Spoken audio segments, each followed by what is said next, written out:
सध्या शर्मिला ठाकरे बोलतायत, आपण थेट जाऊया तिकडे. मला एक मेसेज आलाय, मला मुद्दाहून मी काढून ठेवलाय तुम्हाला सगळ्यांना वाचायला, की एन्काउंटर केलं त्याबद्दल पोलिसांचं अभिनंदन.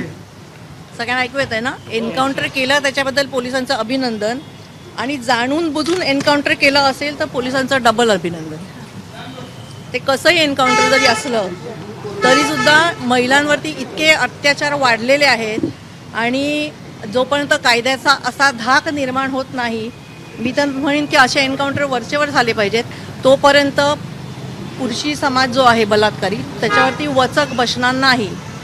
त्याच्यामुळे मी खास स्वतः त्यांचं अभिनंदन करायला आली. पण हायकोर्टामध्ये या संदर्भात आता सुनावणी सुरू आहे, आणि त्यामध्ये हायकोर्टाने काही प्रश्न उपस्थित केलेले आहेत. मी कुठच्याही पॉलिटिकल पक्षाची, राज ठाकरेंची बायको म्हणून बोलत नाही आहे. मी आज इथे महिला म्हणून बोलते. मला स्वतःला एक मुलगी आहे, आणि मी तमाम महिलांच्या बाजूने बोलते की आमच्यामध्ये इतकी असुरक्षिततेची भावना निर्माण झालेली आहे. आम्ही जे दररोज पेपरमध्ये वाचतो, इतके हिंस्त्र गुन्हे घडत आहेत, नुसते बलात्कार होत नाहीत, बलात्कार केल्यानंतर इतके वाईट पद्धतीने खून होतोय. त्याच्यामुळे मी ॲज अ महिलांची रिप्रेझेंटेटिव्ह बोलते. तुम्ही राजकारणी काय बोलतायत, समोरचे विरोधी पक्ष काय बोलतायत, कोर्ट काय बोलतंय, मला त्याच्याशी कोणाशीही पडलेली नाही आहे. मी ॲज अ महिला बोलते की आज महिला म्हणून मला अभिमान वाटला, आणि मी त्या पोलिसांचं कौतुक करते की आम्हाला सुरक्षिततेची भावना जर निर्माण व्हायची असेल तर असे एन्काउंटर झाले पाहिजेत. हिंदी में बता दीजिए, देखील कुठे प्रश्न उपस्थित केले जातात, कोणाकडनं? त्याच्या घरच्यांकडनं काही उपस्थित प्रश्न पुरावे नष्ट करण्याचं काम या ठिकाणी एकूण त्याला फसवलं जात होतं, पुरावे नव्हते, जो दोषी आढळलेला. आता हे बघा, पुरावे वगैरे मला तर माहिती असू शकत नाही, पण मी टीव्हीवरच बघितलं, उज्ज्वल निकम साहेब बोलले की कोर्टाकडे आणि पोलिसांकडे त्याचे सर्व पुरावे आहेत. त्या दोन लहान मुलींनी त्यांना आयडेंटिफाय केलेलं आहे. जी आयडेंटिफिकेशन टेस्ट असते त्या दोन्ही लहान मुलींनी त्याला ओळखलेलं आहे, आणि त्यांनी भरपूर उदाहरणं दिली टी व्हीवरती उज्ज्वल निकम साहेबांनी की हे एवढे सगळे पुरावे पोलिसांकडे आहेत. म्हणजे असं होऊच शकत नाही की त्यांच्या विरुद्ध पुरावे नाही आहेत. पण कोर्ट केस ही जितक्या वेळ चालते ना, तितक्या वेळ तुम्ही महिलांमध्ये असुरक्षिततेची भावना जास्ती निर्माण होते. की आज दिल्लीच्या क्राईममध्ये 6 वर्षांनी फाशी लागते.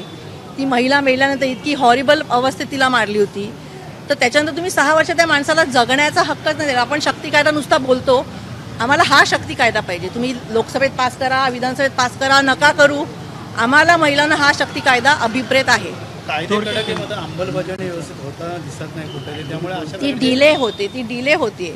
कसं आहे, पोलिसांनी त्याचं काम केलं तरी कायद्याचा कीस पडतो. 6 वर्ष झाली की त्या मुली आता त्या लहान मुली आहेत. तुम्ही 6 वर्षांनी त्यांना कोर्टात उभं केलं की त्यांच्या लक्षात राहील का की पुरुष आहे का, तो कोण आहे, त्यांनी काय केलं, त्या किती लहान वयाच्या आहेत आता. हे असे 1-2 महिन्यातच निकाल लागले पाहिजे. तुम्ही कोर्टात निकाल लावलेत 1-2 महिन्यात तर अतिउत्तम आहे, नाही लागले तर हे अतिउत्तम आहे. पण कुठेतरी लोकशाहीला हे सगळं मारक आहे असे देखील प्रश्न. तुम्हाला असं नाही वाटत की महिलांवरती अत्याचार होतात ते लोकशाहीला मारक आहेत?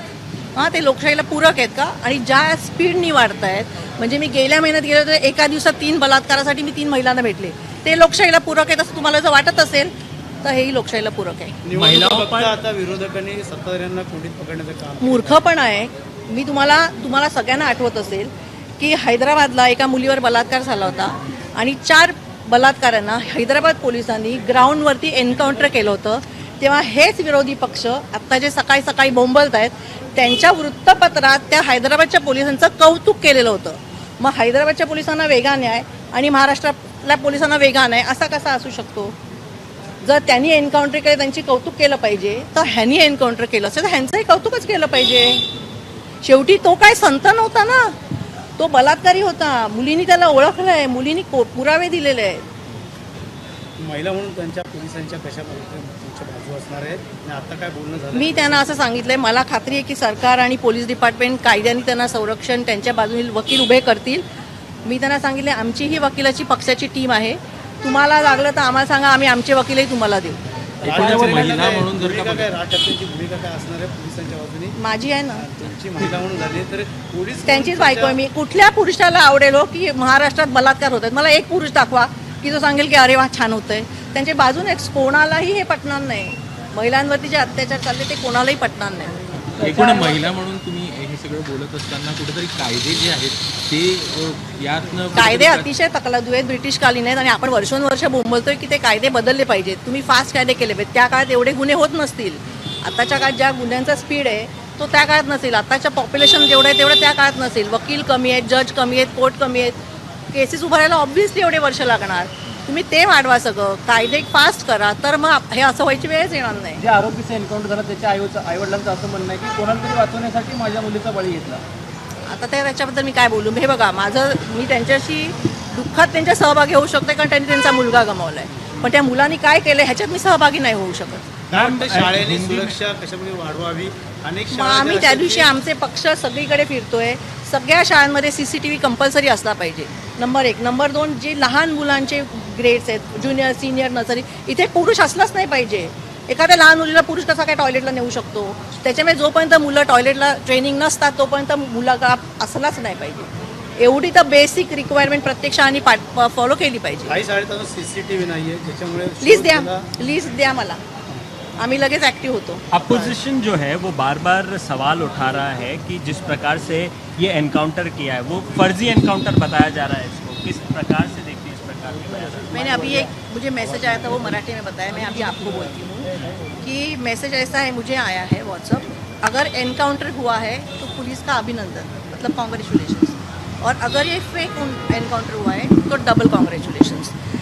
एक महिला करके मैं ऐसे बोल रही हूँ कि इतने क्राइम्स हो रहे हैं कि हमको शक्ति कायदा का जो वेट है वो 4-5 साल से उधर लोकसभा में पास नहीं हो रहा है, विधानसभा में पास होके कुछ फायदा नहीं है. तो we want justice like this. No, don't you think that this is a kind of a double standard of opposition party? I will give you proof. 5-6 साल पहले हैदराबाद में ऐसा ही एक केस हुआ था. एक लड़के के ऊपर 4 लोगों ने रेप किया था. हैदराबाद की पुलिस ने उनको ओपन ग्राउंड में लेके उनका एनकाउंटर किया था. तभी हमारे यहाँ के जो अभी ओपोजिशन लीडर्स हैं जो डेली सुबह चिल्लाते हैं, उनके पेपर में वो एनकाउंटर स्पेशलिस्ट का उनकी बहुत वाहवाह हुई थी. तो मैं पूछती हूँ कि हैदराबाद की पुलिस को अलग न्याय और महाराष्ट्र की पुलिस को अलग न्याय, ऐसा क्यों है? भाषा बदल गई है विपक्ष की, पहले कुछ और बोल रहे थे अब कुछ देखो, और बोल रहे हैं. विपक्ष को कुछ भी बोलने दो. मैं एज अ महिला बोल रही हूँ, मैं महाराष्ट्र की महिला को रिप्रेजेंट करती हूँ. आज हर एक महिला खुश है, और मैं तो ऐसे बोलती हूँ कि ऐसे एनकाउंटर्स अगर और हो गए तो पुरुष जो है, जो रेपिस्ट है, जो मेंटालिटी है, उनमें दहशत हो जाएगी कि नहीं, हम ऐसा नहीं कर सकते. इधर इमिजिएटली हमको न्याय मिलेगा. ABP माझा, उघडा डोळे बघा नीट.